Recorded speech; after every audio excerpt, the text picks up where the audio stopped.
pleasure of working with Elise while she was studying in the graduate program in creative writing at UC Davis. She finished up just a few years ago, and I've been able to keep contact with her in part because she's a great correspondent, and in part because she lives here, and so I actually lay eyes on her once in a while, which is very nice. Elise, so I just wrote a sentence. I tried to write a complicated sentence in the spirit of Elise's relationship with the sentence, because one of the things that, this is my sentence. Her sensibility balances the mournful and the playful, the stark observations of contemporary manners, to use Flannery O'Connor's word for the concrete truths of daily sensory reality, with flights of the imaginary universe, and an attention to the elastic music of sentence making that fuses those aspects into a whole writerly vision. So there I'm trying to do one of the things that I admire most in the way that Elise approaches writing, which is that she wants the language and the psychology of the characters she's depicting and the progression of the story all to be meaningful to each other. And so that was my little playful way of trying to do that in a sentence that described her. This is Honeymoon by Elise Winn. Number 1, World's Only Corn Palace, Mitchell, South Dakota. I have held my husband up to the light like an envelope, read the Sunday newspaper through his middle. No one else likes to look through him, except children who are on their way to the bus stop, though parents yell from windows not to stare. He doesn't mind anymore. At least it's good for something, he says.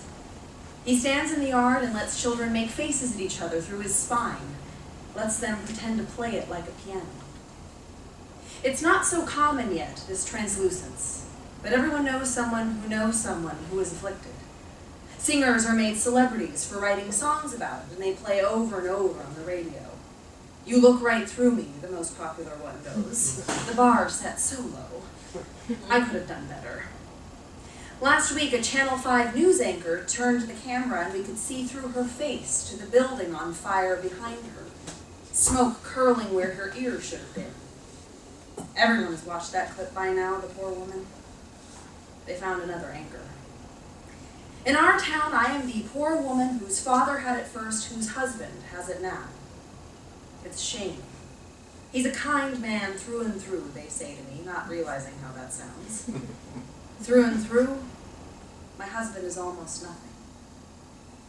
I had felt for a while before the translucence set in that it was only a matter of time before my parents died, and I said this to my husband often. Everything is a matter of time, he said. Forget about time. My parents measured miles instead of years when they started to travel, since my mother had stopped working. She quit at 60, not because they had the money, but because she had no more work left in her, she said. She spent years on her knees, cleaning homes, cleaning offices. Her hands kept the smell of bleach, as if a counter had just been washed by them. Still, she's the only one who remained solid when my father did not. I let the bathtub go for too long between cleanings and then have to scrub it until I'm almost dizzy, long enough for my fingers to cramp underneath the cloth and remind me of my mother. My father stayed on 4 days a week at a dealership, picking up and delivering new cars. He and the owner's father had grown up together. For a while, this meant health insurance and 6 weeks vacation. My mother was ready to eat cake for breakfast and watch children's shows on TV. But my father bought a camper from a neighbor and packed their things. He said he could not stand being stuck in the house with my mother for so long, but somehow a truck was okay. It used to bother me when he said things like this. But now I think he had a problem with time too. Maybe he couldn't stand to grow older at home with so much to measure his age against. Or maybe my father bought the camper because he remembered his own father's love of driving. He wanted my mother to understand his 10-year-old self. She began sending postcards from the road. I tacked them to the wall near the stove, feeling like a mother myself. Where are they now? My husband would ask. His body normal then, as see-through as brick. And I'd quiz him over dinner, holding up the mail like flashcards. Sometimes I'd have to cover the state name printed across the front with my finger so he wouldn't cheat. They looked like any postcards you'd find in the thrift store box for 25 cents. My mother's notes on the back focused only on the picture, and she never wrote below the line. Did you know, she wrote once, that the Corn Palace in Mitchell isn't the only corn palace in the world, but the only surviving corn palace in the world? I'm not sure what that means, whether corn palaces had to die in order for South Dakota to live, or what. She wrote, I guess it's art. Number 2, Cross of Our Lord, Groom, Texas. I guess this is what I'm getting at. My husband and I don't travel much, so it's strange we find ourselves in a car now, just outside Vinita, Oklahoma. We both hate to drive. When we were first married, everyone asked about our honeymoon. We recommend a cruise, they said, but only if you don't get seasick. No one believed we wanted to stay in town. They assumed we couldn't spend the money. We didn't want the sea or mountains. We wanted our home, and us in it. And that is what we got. A few days of not worrying about anything outside. Because the word is what I love, I told my husband. Honey and moon, like bees rising over rock. But you see, it all goes back to time, which I want to avoid. In other languages, honeymoon becomes honey month. And once you realize that, it's hard to tell if you're marking the beginning of a marriage or the end of love. The beginning for my parents was 1949.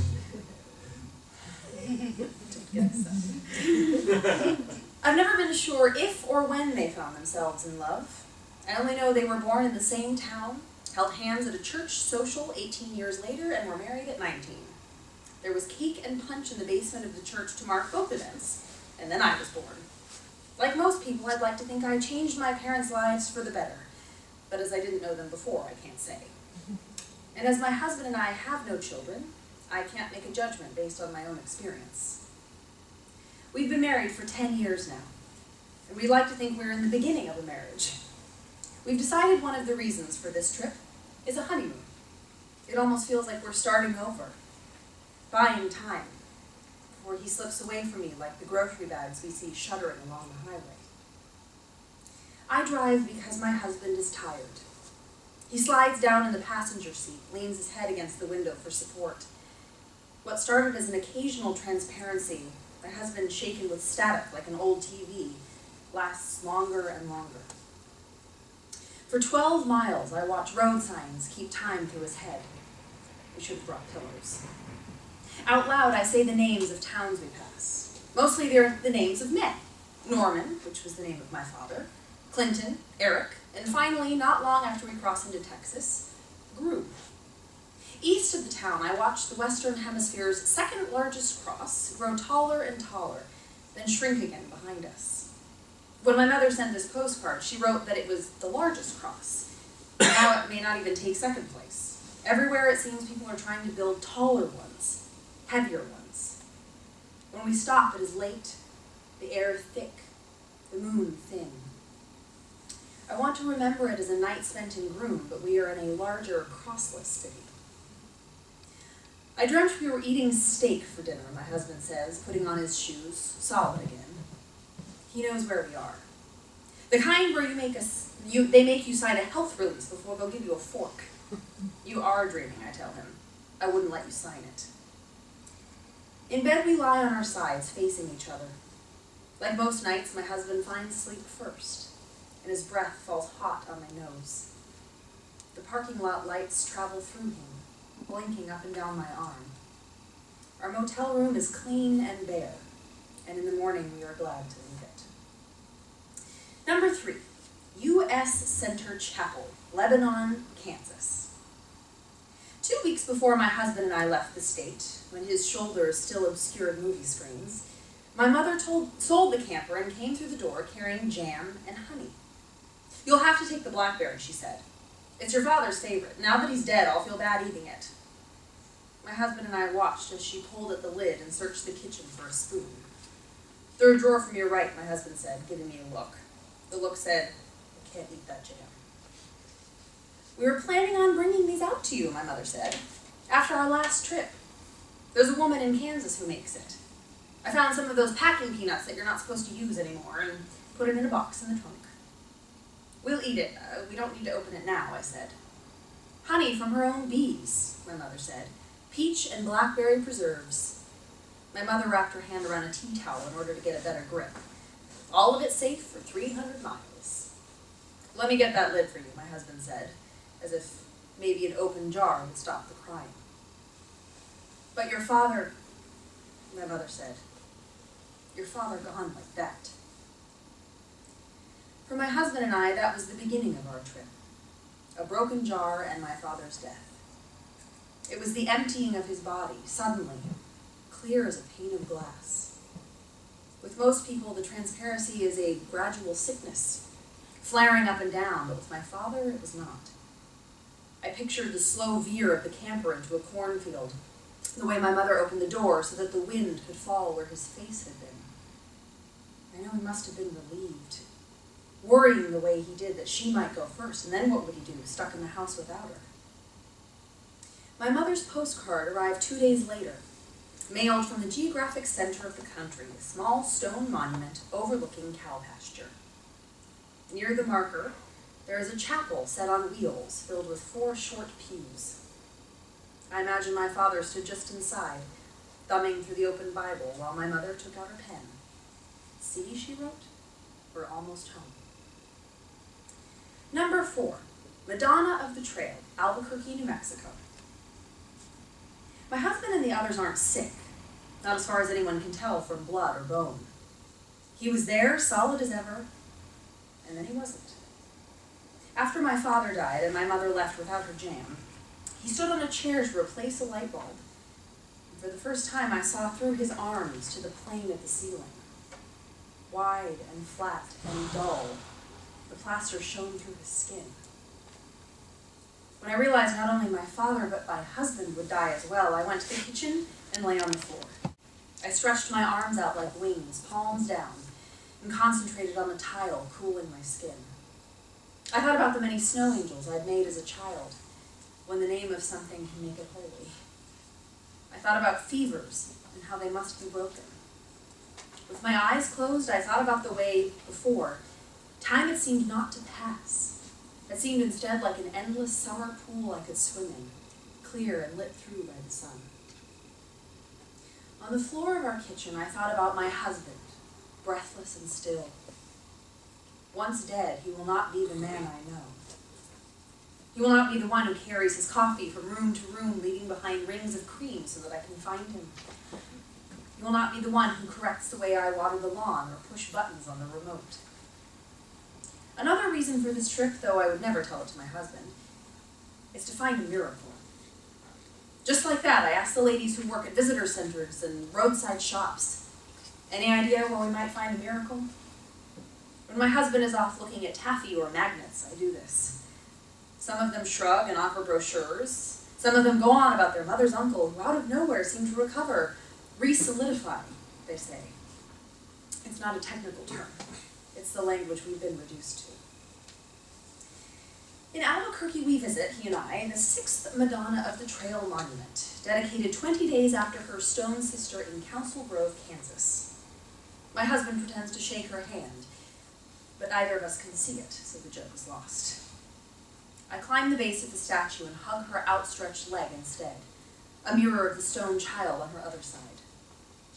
I'm trying to remember what that kind of heft feels like. Hey, Madonna, I say. I'm a rock, too. I think, please. I suspect my mother, once she was made to travel, saw something of herself in the grim-faced prairie woman. This is my husband's favorite postcard. He found an old silver frame for it, and it hangs near our front door, so that when you step inside, it is the first thing you see. On the back, my mother wrote nothing but the statue's inscription. Into the primitive West, face upflung toward the sun, bravely she came, her children beside her. Here she made them a home, beautiful pioneer mother. I'm not a mother, I pointed out with quiet. There's still time, he said. That was before the translucence. Now I don't suppose any child of mine will ever see their father. Number 5, San Miguel Chapel, Santa Fe, New Mexico. What amazes me about seeing my husband in Santa Fe is the way his arms start to turn in the sun, a little pink, a little brown. This goes on until I can no longer find the edge of him. In the shade against adobe, his skin recedes into baked sand. "What are you looking at?" he says. We eat our lunch, folding fried tortillas and dipping them in honey. My husband is handsome even now. I did not know that a long trip would deepen the lines around his eyes. Even though he has not laughed yet this morning, it is as if these lines are waiting, preparing. His father died young before I met him, so I'm not sure if he's becoming more himself or more his father. Neither of us can know. In a way, it must be nice to have that freedom. When I met my husband, he had shaggy, straw-colored hair. Once we married, he cut it close to his head. Over the years, it has lightened, and now it too is beginning to disappear. It turns brittle like onion paper and falls away. He jokes the lost strands of hair will lead us home, as if we were Hansel and Gretel scattering stale bread across the country. As if by the time I return home, he will be there. I want to touch it, his hair, while we eat. I want to touch it nearly all the time. Come away with a tuft to stick in my pocket, where I'll be able to touch it whenever I want, even after he's gone. Though it's almost noon, it is smoothed, down-like, from his night against the pillow and his naps against the window of the car. I want to feel like the oldest stone in the world, he says. We're standing in front of the oldest church in the country, just up the street from the oldest house. In my mother's postcard, the church rises out of a slight layer of snow, the adobe lifted to orange by a sun in a blue sky. It is more homely than the St. Francis Cathedral, so we have chosen to stop here only. In the gift shop, we learn the legend of its bell, brought from Spain in 1356. It was in the 1800s when the miracle took place, says the teenage girl at the register. An old man attended church here every day at noon. He was blind and prayed fervently for God to give him back his sight. Was he married, I ask? The girl is confused. I don't know, she says. But his prayers moved this bell to ring without anybody pulling the rope. When it rang, he was able to see. Everyone in the church was amazed to witness the work of God. That's a nice story, my husband says. I squeeze his hand before it flickers again and begin composing prayers to the bell. I can't believe my mother didn't write this on the postcard. Sadly, the girl says, the man went blind again as soon as the bell stopped ringing. In 1872, the bell fell from the tower, and now it's here in the gift shop. Do you believe that, I ask? I really want to know. Maybe, the girl says. Maybe he just thought he could see. Quiet, the tourists around us whisper. Quiet, can you hear it?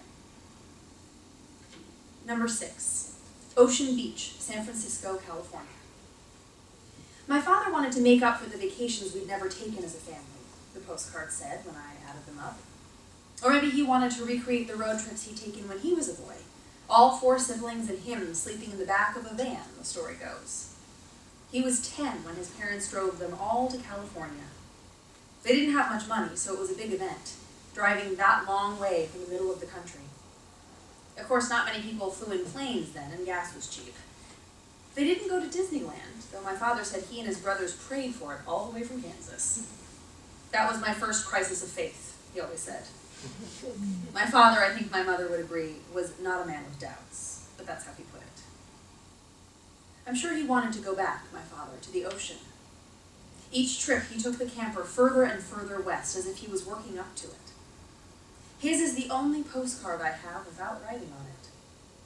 It is a black and white stretch of ocean beach, the sand dotted with sunbathers and umbrellas. Maybe my father looked through the cornfield as he died and knew he would never return. And my mother sat in the passenger seat hoping she would not have to leave Kansas again. I used to wonder why my mother did not write more on the postcards she sent. Did she enjoy the things she saw? Did my father? She blamed herself for his transparency, for worrying him into thin air. Did they hold hands for a moment like we did, standing in front of the chapel? Did they hear its broken bell? They bickered, I'm sure, over things like mileage and speed limits and where to stop for lunch. Perhaps my mother wanted to spare me the arguments, and so distilled their marriage until nothing was left but the bones of places, the still, sunny pictures printed on the card fronts. The postcards I mail to her now are almost as blank. All unpeopled landscapes I fit into a paragraph in the back. I leave room for us to sign underneath. We never pose in front of monuments, afraid a picture of my husband will show only what's behind him. I wish I could see as clearly what's ahead of us. Honey months is what I want, days slow and sweet. We are every day closer to the ocean, with no idea what to do when we get there. See if I shine like a piece of sea glass, jokes my husband. See if I dissolve into 1,000 grains of salt.